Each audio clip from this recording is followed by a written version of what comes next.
বন্ধুরা আজকের এই ভিডিওতে আমি আপনাদেরকে দেখাবো কিভাবে আপনি আপনার মোবাইলের লক স্ক্রিন থেকে ক্যামেরা আইকনটাকে রিমুভ করবেন। দেখবেন আপনার মোবাইলটা যখন অনেক সময় বন্ধ করা থাকে, অনেকেই কি করে মোবাইলটা অন করার পরে লক স্ক্রিন থেকে এই যে ক্যামেরা আইকনটাকে এইভাবে টান দিলেই ক্যামেরা আইকনটা খুলে যায়। এবং ক্যামেরা অন করার পরে তারা চাইলে কিন্তু আপনার ক্যামেরা দিয়ে যে কোনো ছবি তুলতে পারে, ছবিটাকে এমনকি দেখতেও পারে, আবার ছবিটাকে এখান থেকে ডিলিটও করে দিতে পারে। সো আজকের এই ভিডিওতে আমি আপনাদেরকে দেখাবো কিভাবে আপনি আপনার মোবাইলের লক স্ক্রিন থেকে এই ক্যামেরা আইকনটাকে ডিলিট করে দিবেন, যাতে করে কেউ আপনার মোবাইলের লক স্ক্রিন থেকে ক্যামেরা অন করে ফটো তুলতে না পারে। সো এর জন্য সবার প্রথমে আপনি কি করবেন, আপনার মোবাইলের যে ক্যামেরা আইকনটা আছে, ক্যামেরা অ্যাপটা আর কি, এই অ্যাপটার উপরে এইভাবে চাপ দিয়ে ধরে রাখবেন। ধরে রাখার পরে এখানে অ্যাপ ইনফো এরকম একটা লেখা আসবে, এখানে ক্লিক করবেন। ক্লিক করার পরে এখন দেখেন এখানে একটা অপশন আছে পারমিশন, আপনি পারমিশনের মধ্যে ক্লিক করবেন।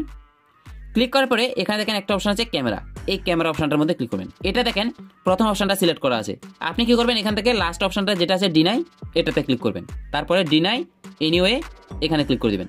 দ্যাটস ইট, এখন আপনার কাজ শেষ। এবার দেখেন কেউ আপনার মোবাইলের লক স্ক্রিন থেকে কোনো ছবি তুলতে পারবে না। দেখেন আমি মোবাইলটা লক করলাম। এবার দেখেন কেউ যদি আপনার মোবাইলে ক্যামেরাটা অন করতে চায়, দেখেন ক্যামেরাটা কিন্তু এখন অন হবে না। দেখেন এখানে এরকম একটা লেখা চলে আসবে, যখনই কেউ আপনার মোবাইলের ক্যামেরাটা লক স্ক্রিন থেকে অন করার চেষ্টা করবে তার সামনে এরকম একটা লেখা চলে আসবে, সে ওকেতে ক্লিক করলে আবার ব্যাক হয়ে যাবে।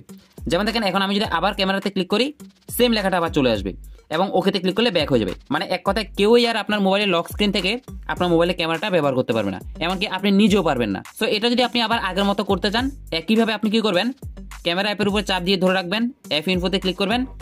পারমিশনে আসার পরে আপনি ক্যামেরা আইকনটাকে ডিসেবল করে দিয়েছিলেন, ক্যামেরাতে ক্লিক করার পরে এটা আবার আপনি অ্যালাউ করে দিবেন। অ্যালাউ করার পর কি হবে, এখন আবার আপনি চাইলে মোবাইলের লক স্ক্রিন থেকে ছবি তুলতে পারবেন।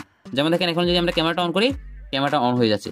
কিন্তু এই পারমিশনটা যদি আপনি অফ করে দেন, তাহলে কেউই আর আপনার মোবাইলের লক স্ক্রিন থেকে আপনার ক্যামেরাটা ব্যবহার করতে পারবে না। তো বন্ধুরা এই ভিডিও থেকে যদি নতুন কিছু শিখে থাকেন, ভিডিওটা আপনার উপকার আসে, ভিডিওতে একটা লাইক করবেন। আপনি যদি আমাদের এই চ্যানেলে নতুন হয়ে থাকেন, চ্যানেলটা সাবস্ক্রাইব করে নোটিফিকেশন আইকনে ক্লিক করে রাখেন, কারণ এই চ্যানেলে এরকম ইন্টারেস্টিং টেক ভিডিওগুলি প্রতিনিয়তই আপলোড করা হয়।